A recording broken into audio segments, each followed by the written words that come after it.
Yahoo! Donc aujourd'hui je te retrouve avec l'extrême plaisir pour une nouvelle vidéo sur la chaîne. Et donc aujourd'hui on va être sur une vidéo extrême manga j'achète ou pas, avec un peu de tout au niveau des maisons d'édition et aussi des genres. On va parler dans la vidéo d'abord de Developers, bienvenue dans le marécage de la création. Ensuite on a The Regalia of the Underdog.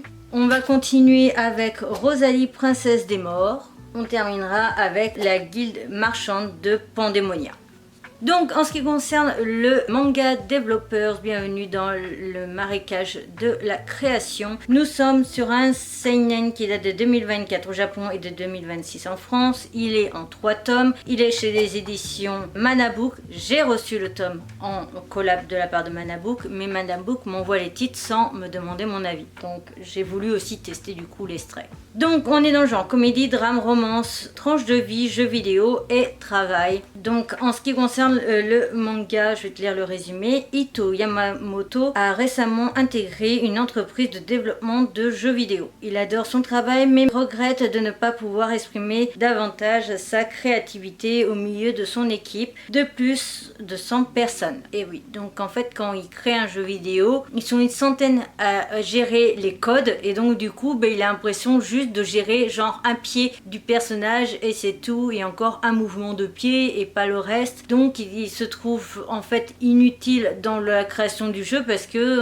il se dit que n'importe qui pourrait le faire et que c'est un peu limite dommage qu'il ait que ce poste là, qu'il puisse pas en fait participer à l'ensemble du coup de la création du jeu vidéo et d'être qu'un pion parmi tant d'autres parce qu'ils sont quand même une centaine. Donc voilà, un jour il participe à un salon indé et fait la rencontre de Haruka, une jeune développeuse indépendante. Le jeune homme se retrouve alors aspiré malgré lui dans le monde chaotique des jeux indés. Donc en ce qui concerne ce manga, honnêtement si tu as aimé Otaku qui est chez Kana, c'est un peu dans le même délire je trouve, et si tu aimes aussi un petit peu la vibe Genshiken, ça devrait te plaire. J'ai adoré l'extrait, j'ai trouvé super sympa, très entraînant. On est donc avec un jeune homme qui se rend compte que son métier et ce qu'il fait dans le jeu vidéo a l'air complètement inutile parce que donc ils sont une centaine à travailler là-dessus et donc voilà, comme il le montre ici, il a l'impression uniquement de voilà, il contrôle juste le pied et c'est tout. J'ai trouvé ça génial parce que justement il allait dans un salon de jeux indés pour soutenir au départ des amis etc et faire la première partie et finalement il va les aider et après il va se balader, il va vouloir essayer un jeu indé donc créé par cette jeune fille et finalement il va se retrouver à l'aider au niveau des codes etc pour améliorer son jeu parce qu'il va dire voilà, j'ai testé la partie, il a fait une partie, il lui dit voilà il y aurait ça à améliorer mais en même temps ça aussi c'était bien. Et donc du coup après ils vont partir sur une espèce de battle de justement de code à intégrer au niveau du jeu vidéo pour l'améliorer pendant le salon. Voilà le passage en particulier et j'ai vraiment trouvé ça génial, je suis hypée de ouf. J'ai juste qu'une seule hâte honnêtement, c'est que les 3 tomes sortent pour le lire en intégral et le lire à la chaîne. J'ai vraiment trop hâte de lire cet extrait. Voilà, là je suis totalement convaincue par l'extrait que j'ai lu.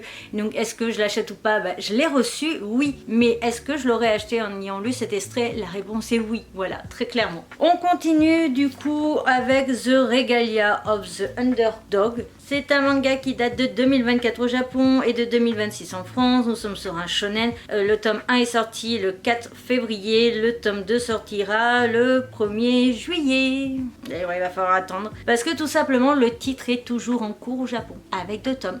Alors qu'il date de 2024. Moi, je serais toi, j'y toucherai pas. À part si t'as envie d'attendre une éternité. Nous sommes donc sur un shonen action, aventure, comédie, drame, fantasy, combat, magie, monstre, royauté pardon. Nous sommes sur un manga des éditions Glénat avec un tome en France, 2 tomes au Japon.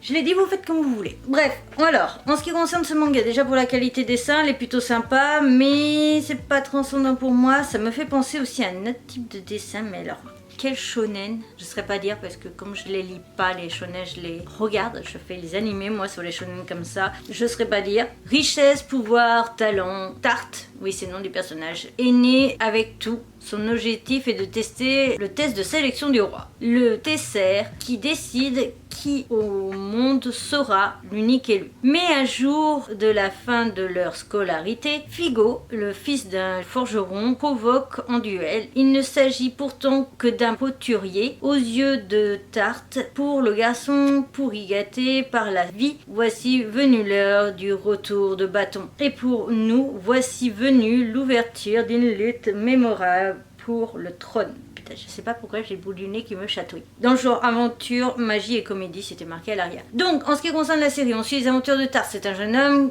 qui tout réussit, richesse, pouvoir et talent. Il prétend du coup être super doué pour les combats et compagnie. Il est très péteux, très irrespectueux, il se croit supérieur à tout le monde. Ou un jour, Figo, fils d'un forgeron, va le détrôner en combat, va le dégommer tout simplement, parce qu'il va avoir les bons outils. Et c'est ça que l'on va suivre dans cette série. Honnêtement, personnellement, je n'ai pas du tout été hypée par l'extrait. Même déjà quand je lis le résumé, je vois bien que ce n'est pas du tout moi la cible. Est-ce que je le rappelle au cas où?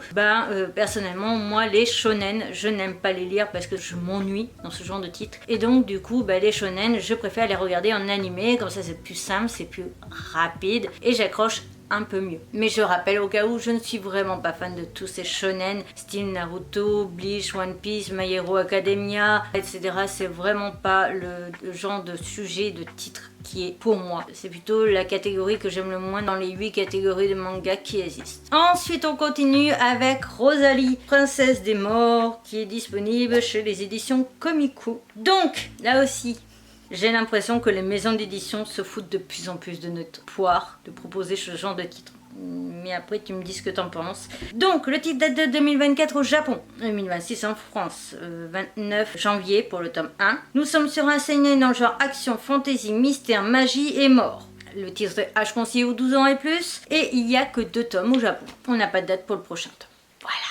Non, mais quand je disais que j'ai l'impression que les maisons d'édition se foutent de plus en plus dans nos gueules, je ne vois, désolée, je vais faire un coup de gueule en même temps, je ne vois pas l'intérêt en fait de sortir ce genre d'œuvre, alors qu'on va attendre une éternité pour avoir la suite, et qu'il y a d'autres œuvres peut-être plus intéressantes, où il y aurait une suite assez rapidement, où la série même est potentiellement terminée au Japon il y a peu, qui peuvent être tout aussi intéressantes à présenter. Bref, Rosalie est une jeune fille capable de communiquer avec les morts. Rejetée par tout le monde, elle mène une vie à recueillir des informations auprès des corps exhumés des ruines en communiquant avec eux. Mais un jour, elle rencontre le squelette d'Hugo, le plus puissant chevalier mort-vivant. Je t'attendais depuis le jour de ma mort. Après avoir découvert son passé et la tristesse qu'il éprouve, Rosalie hérite de son art occulte de manipulation des morts. Voici l'histoire de jeune fille solitaire qui se lie d'amitié avec les morts, devient nécromancienne et change le monde. Donc, en ce qui concerne l'extrait, on ne voit pas vraiment tout ça. Dans l'extrait, on voit juste Rosalie, une jeune fille qui vit apparemment dans le luxe, un petit peu,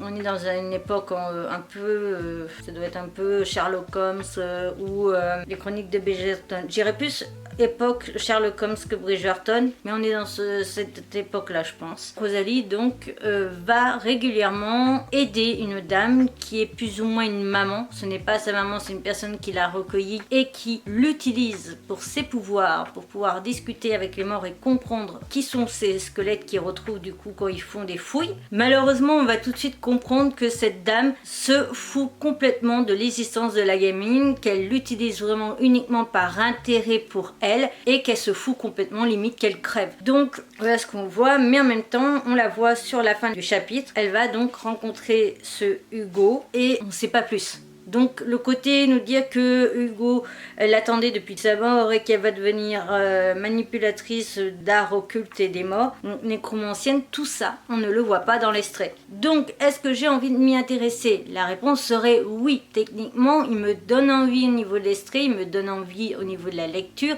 et surtout il me donne plus envie avec son résumé. Est-ce que je vais l'acheter? La réponse est non. Tout simplement parce que très clairement j'ai autre chose à foutre que foutre mon argent, même si c'est qu'un seul tome du coup, vu que ça sera 7,99€ comme donc 8€ le bouquin. J'ai pas 8€ à mettre dans un manga où je vais attendre je ne sais combien de temps pour connaître la suite, voire la fin. Non, très clairement j'ai fait du tri déjà dans ma mangatech en décembre et même en novembre dernier pour tout ce genre de série où je sais très bien que je ne lirai jamais la fin, ou alors voilà, ou je serais mort bien avant. Donc la réponse est non. Mais sinon de base oui, mais j'achèterai pas parce que du coup j'aurai jamais la fin.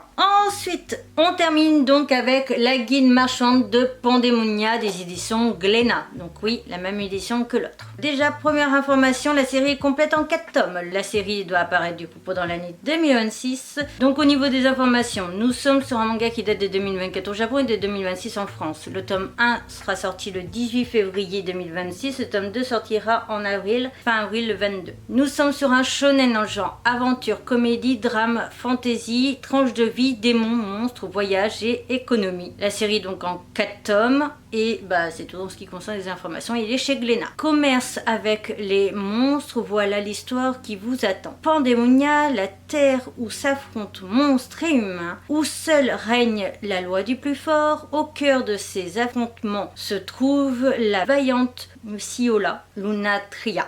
Lorsque son chemin croise celui de Bilkis Draco, membre de la guilde des marchands, elle découvre un monde très particulier, celui du commerce avec les monstres. Désireuse d'amener la paix à Pandémonia, elle décide alors de rejoindre la guilde. Réussira-t-elle à lier ses aspirations avec celles de cet organisme? Face aux monstres, la victoire par l'échange plutôt que par la force. Donc on est dans un monde où justement une jeune héroïne, Luciolia Luna, est une jeune guerrière, elle terrasse les monstres, etc. Et elle se rend compte en fait que c'est beaucoup plus intéressant, que beaucoup de gens du coup préfèrent marchander avec les monstres. Bah par exemple il y en a un, ils veulent, voilà, il y a juste des sortes de nains qui veulent de l'alcool, etc. Il y en a d'autres qui en échange de joyaux, enfin voilà, il y a tout un commerce comme ça de marchands avec des monstres. Et personnellement je n'ai pas du tout accroché au délire, je n'ai pas du tout accroché à l'histoire, j'ai trouvé un peu le début brouillon. Je ne sais pas si on est vraiment tout début du manga ou s'il manque quelques pages ou pas. Personnellement ça n'a pas été du tout dans mon délire, ça a été très brouillon et j'ai trouvé ça un petit peu dommage. Après honnêtement en animé je pense que ça peut avoir sa place, ça peut avoir sa force et ça peut être intéressant, mais pour l'instant il n'y a pas d'animé de prévu, donc je ne pourrais pas t'en dire plus. Mais honnêtement j'ai été extrêmement déçue, j'ai trouvé fade. La qualité de dessin n'est pas du tout non plus dans mon délire. J'ai pas grand chose à dire honnêtement, donc extrêmement déçue, ça ne m'intéresse pas et je passe mon tour. Donc du coup petit récapitulatif, la guide marchande de Pandémonia en animé, pourquoi pas. Celui-ci, Rosalie, princesse des morts, bah oui, mais il n'y a pas suffisamment de tomes, la série n'est pas terminée, je serai sûrement mort avant que la série soit entièrement publiée, à part si elle est très courte. The Regalia of the Underdog, bah pour moi sans intérêt, franchement c'est pas du tout de mon délire et ça pue le shonen à rallonge qui va rien m'apporter honnêtement. Et par contre Developers, bienvenue dans le marécage de la création, j'ai juste trop hâte de le lire en entier et c'est le seul titre vraiment qui m'a tapé dans l'œil avec Rosalie, mais forcément j'aurai jamais la fin. Voilà, cette vidéo est à présent terminée, j'espère quand même qu'elle t'aura plu, qu'elle t'aura fait découvrir des titres que tu ne connaissais peut-être pas. Je te retrouve le mois prochain pour une nouvelle vidéo extrait manga, j'achète ou pas, parce que j'ai pas mal d'extraits en retard, j'ai vraiment beaucoup d'extraits en retard. Et sur ce, à bientôt.